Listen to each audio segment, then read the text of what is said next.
ഈ തേങ്ങ ചിരവലോടുകൂടി ഇന്ന് വൈകുന്നേരത്തെ പരിപാടികളെല്ലാം സമാപിക്കുന്നതാണ്. ഇതാണ് കേട്ടോ എൻ്റെ ലാസ്റ്റത്തെ പടി. അപ്പം നമ്മുടെ ചിരവ പുറത്താണ് ഇരിക്കുന്നത്, അതുകൊണ്ട് ഞാൻ തേങ്ങ ചിരണ്ടുന്നതാണ് പുറത്തുനിന്നാണ്. അപ്പോൾ അതാണ് രാവിലത്തെ എളുപ്പത്തിനുണ്ടോ വേണ്ടിയിട്ട്. ഇപ്പം ഇന്ന് വൈകുന്നേരം ഭയങ്കര മഴയായിരുന്നു കേട്ടോ. മഴ എന്ന് പറഞ്ഞാൽ തുള്ളി തോരാത്ത മഴ, ഭയങ്കര മഴയായതുകൊണ്ട് നമ്മുടെ പണികളെല്ലാം തടസ്സപ്പെട്ടിട്ടുണ്ടായിരുന്നു. അപ്പം മഴയാണെന്ന് പറഞ്ഞാൽ നമുക്ക് പണികളൊന്നും ചെയ്യാതിരിക്കാൻ നിർത്തിയില്ല. നമുക്ക് പശുവുണ്ട്, പശുക്കളും കാര്യങ്ങളൊക്കെ ഉള്ള കാരണം നമുക്ക് അവരുടെ കാര്യങ്ങളും കൊണ്ട് ഇടയ്ക്ക് പോയി നോക്കണം. അപ്പോൾ ഇതെല്ലാം നോക്കി പെറുക്കി വരുമ്പോഴേക്കും സന്ധ്യയാവും. അപ്പം മഴയാണെന്ന് ഓർത്തിട്ട് പണി ചെയ്യാതിരിക്കാൻ നിർത്തിയില്ല. അപ്പോൾ അതുകൊണ്ട് മഴ നനഞ്ഞിട്ട് പോയി പണി ചെയ്തു. അപ്പോൾ അതുകൊണ്ടേക്കും നനഞ്ഞൊലിച്ച് ചീഞ്ഞാണ് കയറി വന്നിരിക്കണേ. തുണിയെല്ലാം നനഞ്ഞിട്ടുണ്ട്, ഞാനും നനഞ്ഞു. അപ്പം മുഖത്തോടെയൊക്കെ വെള്ളം ഇങ്ങനെ ഒലിച്ചിറങ്ങിക്കൊണ്ടിരിക്കുകയാണ് കേട്ടോ.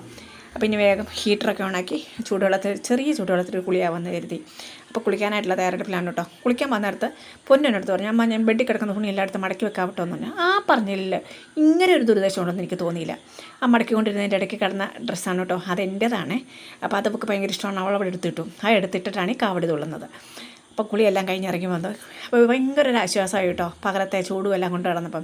അപ്പോൾ കുളി കഴിഞ്ഞപ്പോൾ തന്നെ ഒരു ആശ്വാസമായി. പിന്നെ ചെറുതായിട്ടൊരു ക്രീമൊക്കെ ഇട്ട് അതെല്ലാ ദിവസവും ഞാൻ ചെയ്യുന്നതാണ് കേട്ടോ. അത് കഴിഞ്ഞിട്ട് ഒരു 5 മിനിറ്റ് ഫാൻ ഇട്ട് അവിടെ ഇരിക്കും. നമുക്കങ്ങനെ ഇരിക്കാനുള്ള സമയമില്ല. അപ്പോൾ ഓരോ ദിവസം എന്തെങ്കിലുമൊക്കെ ചെയ്ത് വെക്കാനുണ്ടാവും. അപ്പോൾ ഞാൻ വേഗം പൊന്നു എല്ലാ ദിവസവും പറയാറുണ്ട്, അമ്മ എൻ്റെ ബുക്കും പുസ്തകം മാത്രം പൊതിഞ്ഞിട്ടില്ല എന്ന്. സ്കൂളിൽ നിന്ന് ബാഗൊക്കെ മേടിച്ചുകൊണ്ട് വന്ന പുസ്തകമൊക്കെ എല്ലാം മേടിച്ചുകൊണ്ട് വന്നിട്ട് അവിടെ തന്നെ വെച്ചിരിക്കുന്നുണ്ട്, ഇതുവരെ എടുത്തിട്ടില്ലായിരുന്നു. എന്നാൽ പൊതിയാന്ന് കരുതി ഞാൻ ഡൈനിങ് ടേബിളിലേക്ക് ഒന്നിച്ച് നോക്കി. ഇപ്പം അപ്പനും അമ്മയും വെച്ച് ബാക്കി എല്ലാ ഐറ്റംസും ആ ടേബിളിലുണ്ട്. പിന്നെ ഒരു സൈഡിൽ നിന്ന് എല്ലാം നീക്കി വെട്ടിത്തെളിച്ചിട്ട് വേണം എനിക്ക് അവിടെ ഇരുന്നിരിക്കാനായിട്ട്.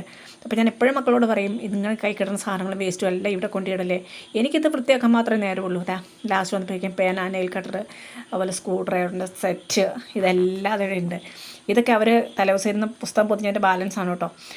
അതുപോലെ തന്നെ ആമസോണിൽ നിന്ന് അതുകൊണ്ട് സാധനങ്ങൾ വന്നതിൻ്റെ വേസ്റ്റ് ബോക്സ് വരെ അവിടെ ഇട്ടിട്ടുണ്ട്. അപ്പോൾ ഞാൻ പുതിയാൻ വരുമെന്ന് കണ്ടുകൊണ്ട് പൊന്നു വേഗം അവളുടെ ബുക്കും പുസ്തകം എല്ലാം പെറുക്കി കൊണ്ടുവന്നു. ഞാൻ വേഗം ഒരു സ്റ്റാപ്ലെയറും കത്രികയൊക്കെ എടുത്തു. എൻ്റെ പരിപാടികൾ ഞാൻ തുടങ്ങുകയാണ് കേട്ടോ. അപ്പോൾ ഇതാണ് അവരുടെ പുസ്തകം പൊതിയുന്ന പേപ്പർ.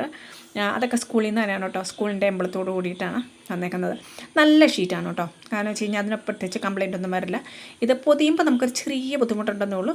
ആ പൊതിഞ്ഞ് കഴിയുമ്പോൾ നല്ല ബുക്കിങ്ങൊക്കെ നല്ല ഫിനിഷിംഗ് ആയിരിക്കും. അപ്പോൾ നെയിം സ്ലിപ്പിൻ്റെ ആവശ്യമില്ല, അതിൽ തന്നെ എഴുതാനുള്ള സംവിധാനങ്ങളൊക്കെ ഉണ്ട്. അതുപോലെ തന്നെ ഇത് പൊതിഞ്ഞ് വെച്ചാൽ ഒരു വർഷത്തേക്ക് ഈ പേപ്പറിന് യാതൊരു കംപ്ലയിൻറ്റും വരില്ല. അതുപോലെ ബുക്കിനാണെങ്കിലും യാതൊരു കംപ്ലയിൻറ്റും വരത്തില്ല കേട്ടോ, കാരണം ബുക്കിൻ്റെ സൈഡ് പോകുമോ അങ്ങനെ ഒരു കാര്യങ്ങളുമില്ല. ഒരു വർഷം കഴിഞ്ഞാലും ആ പേപ്പറിന് യാതൊരു കംപ്ലയിൻറ്റും ഇല്ല. അപ്പോൾ സ്റ്റാപ്ലർ അടിക്കണമെന്ന് മാത്രം, ഇല്ലെങ്കിൽ അത് പയ്യെ തുറന്നു വരും. അതൊന്ന് കുറച്ച് കഴിഞ്ഞ് കഴിയുമ്പോൾ പിന്നെ പ്രശ്നമില്ല. അതിൻ്റെ സ്റ്റാപ്ലർ നമ്മൾ എടുത്ത് കളഞ്ഞാൽ പിന്നെ എടുത്ത് കളഞ്ഞാൽ നമുക്ക് പ്രശ്നമൊന്നുമില്ല കേട്ടോ. അപ്പോൾ 2 പൊതിഞ്ഞുള്ളൂ, 2 പൊതിഞ്ഞിപ്പിക്കും. അത്രയും സമയമായി, കാരണം നമുക്ക് ഒരുപാട് സമയം ബാലൻസ് ഇല്ല. നമ്മളിങ്ങനെ റേഷൻ കണക്കിനുള്ള സമയം കൊണ്ടാണ് പരിപാടികളെല്ലാം തീർക്കണേ. അപ്പോൾ ഇനി നമുക്ക് കുരിശ് വരയ്ക്കണം, ബാക്കി കാര്യങ്ങളുണ്ട്. അപ്പോൾ കുരിശ് വരയ്ക്കാനുള്ള സമയമായതുകൊണ്ട് ഞാൻ 2 പൊതിഞ്ഞ് പരിപാടി നിർത്തി. അപ്പോൾ ഇനി കുരിശ് വരയൊക്കെ തീർത്ത് ബാക്കി പണികൾ നിർത്തി പാതിരായ്ക്ക് മുമ്പിൽ എനിക്കൊന്ന് കിടന്നുറങ്ങണം.